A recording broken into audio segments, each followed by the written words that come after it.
F hub వారి పియాన్ ద ఫ్లీ గచ్చిబౌలిలో డిసెంబర్ 15న రాహుల్ సిప్లిగంచే Oscar range live concert. For booking contact. Andhra Pradesh రాష్ట్రం మరొక బిగ్ బ్రేకింగ్ కి ప్రిపేర్ అవ్వాల్సినటువంటి పరిస్థితి ఎదురవుతుందా?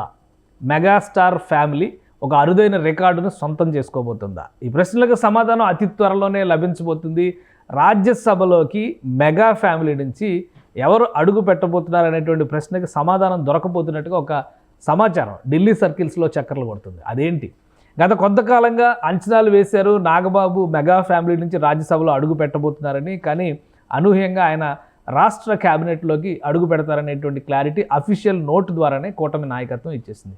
ఈ నేపథ్యంలో ఇప్పుడు మెగాస్టార్ చిరంజీవి రాజ్యసభలోకి అడుగు పెట్టేటువంటి అరుదైనటువంటి అవకాశాన్ని దక్కించుకోబోతున్నట్టుగా ఒక సమాచారం ఢిల్లీ సర్కిల్స్లో విపరీతంగా వైరల్ అవుతుంది. దీనికి కారణం ఏంటి ఒకసారి విశ్లేషించేటువంటి ప్రయత్నం చేద్దాం. చిరంజీవి గతంలో కూడా రాజ్యసభ మెంబర్గా ఆయన పనిచేశారు. నిజానికి రాష్ట్ర విభజన సందర్భంలో ఆయన కేంద్ర మంత్రిగా ఉన్నారు. టూరిజం శాఖని ఇండిపెండెంట్ ఛార్జ్తో ఆయన చూసినటువంటి పరిస్థితి.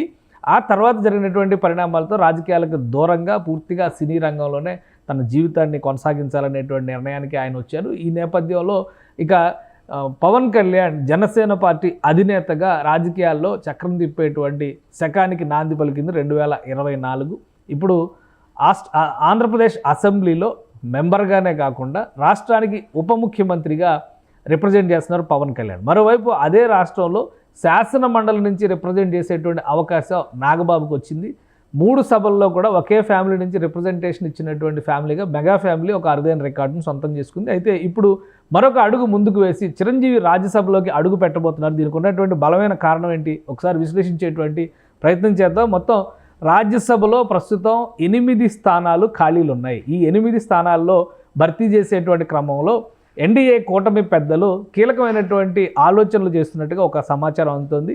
ఒకసారి వివరాలు చూద్దాం. ప్రస్తుతం ఉన్నటువంటి రాజ్యసభలో బలాబలాల పరంగా చూస్తే కనుక 95 స్థానాల్లో బీజేపీ అతిపెద్ద పార్టీగా ఉంది. ఇక కాంగ్రెస్ పార్టీ కేవలం 27 స్థానాలకు మాత్రమే పరిమితమైంది. ఇక పదే రాజ్యసభ నంబర్ వచ్చిన ప్రతిసారి కూడా ఒక చర్చ జరుగుతూ ఉంటుంది. ఆ చర్చ ఏంటంటే రాజ్యసభలో ఎన్డీఏ కూటమికి బలం లేదు అనేటువంటి వాదన వినిపిస్తుంది. కానీ వాస్తవానికి ఇప్పుడున్నటువంటి ఈక్వేషన్స్ ప్రకారం చూస్తే కనుక రాజ్యసభలో 125 స్థానాల్లో ఎన్డీఏ కూటమి 125 స్థానాలను దక్కించుకుని ఆధిపత్యంలో ఉన్నటువంటి పరిస్థితి ఎన్డీఏ కూటమికి ఉంది.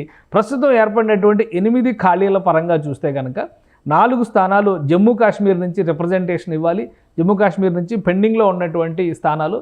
మరొక 4 స్థానాలు రాష్ట్రపతి కోటాలో 12 స్థానాలను నామినేట్ చేస్తారు. అందులో 4 స్థానాలు జూలై నెలలో ఖాళీ అయ్యాయి. ఈ 4 స్థానాలని కూడా జనవరిలోపు భర్తీ చేయాల్సినటువంటి పరిస్థితి ఉంది.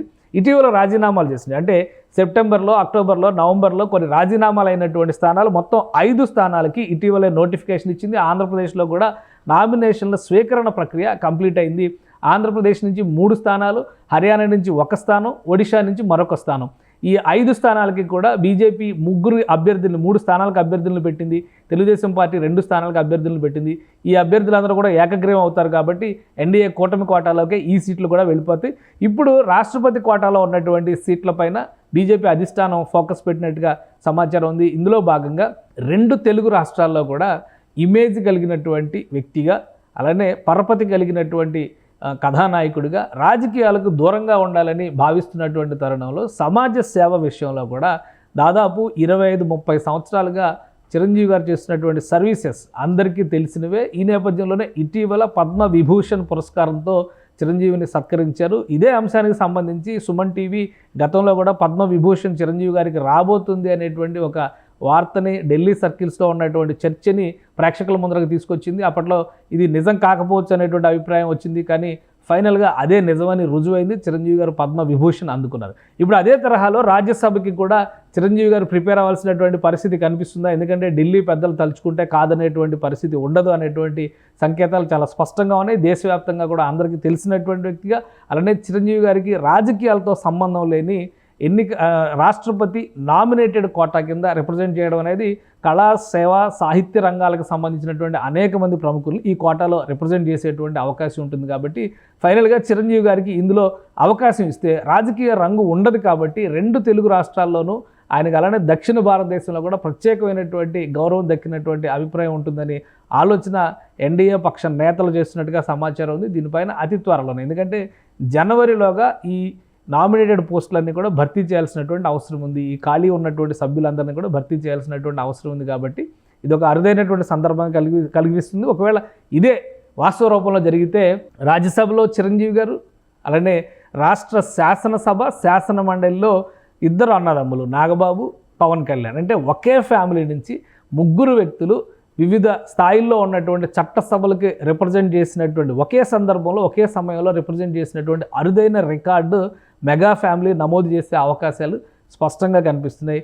ఒకవేళ ఎన్డీఏ అధిష్టానం కోరితే చిరంజీవి గారు కాదనేటువంటి పరిస్థితి లేదు అనే సంకేతాలు స్పష్టంగా ఉన్నాయి. ఎన్డీఏ ఎవరిని ఫైనల్ చేస్తుంది? దీనికి ఒక ఉదాహరణ కూడా మనం చూడొచ్చు.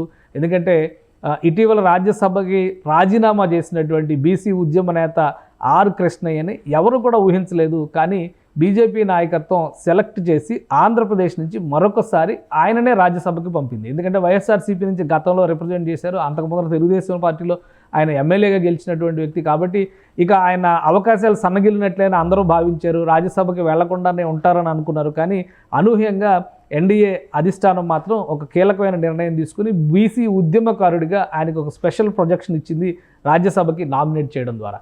ఇప్పుడు కూడా చిరంజీవి గారు చేసినటువంటి సర్వీసెస్, సేవా కార్యక్రమాలు, అలానే ఆయనకున్నటువంటి రాజకీయ అనుభవం, అలానే రాష్ట్రాల పట్ల, రెండు రాష్ట్రాల పట్ల ఆయనకున్నటువంటి అవగాహన, ముఖ్యంగా దక్షిణ భారతదేశంలో ఫిల్మ్ ఇండస్ట్రీ నుంచి టవరింగ్ పర్సనాలిటీగా చిరంజీవి గారికి ఉన్న ప్రత్యేకత, వీటన్నిటిని దృష్టిలో పెట్టుకునే రాజ్యసభకి ఆయనని ఎంపిక చేసే అవకాశాలు చాలా స్పష్టంగా ఉన్నాయి. ఫైనల్ లిస్టులో కనుక ఈ పేరు పరిశీలనలో ఉంటే చిరంజీవి గారు ఖచ్చితంగా ఆమోదించడానికి అవకాశం కూడా ఉంది. ఒకవేళ అదే జరిగితే ఒకే ఫ్యామిలీ నుంచి ముగ్గురు అన్నదమ్ములు 3 చట్టసభలకు రిప్రజెంట్ చేసినటువంటి ఒక అరుదైన రికార్డు దేశంలోనే ఈ అన్నదమ్ములు నెలకొల్పేటువంటి ఛాన్సెస్ స్పష్టంగా కనిపిస్తున్నాయి. సుమన్ టీవీలో మీ పర్సనల్ అండ్ బిజినెస్ ప్రమోషన్స్ కోసం కింది నెంబర్కి కాంటాక్ట్ చేయండి.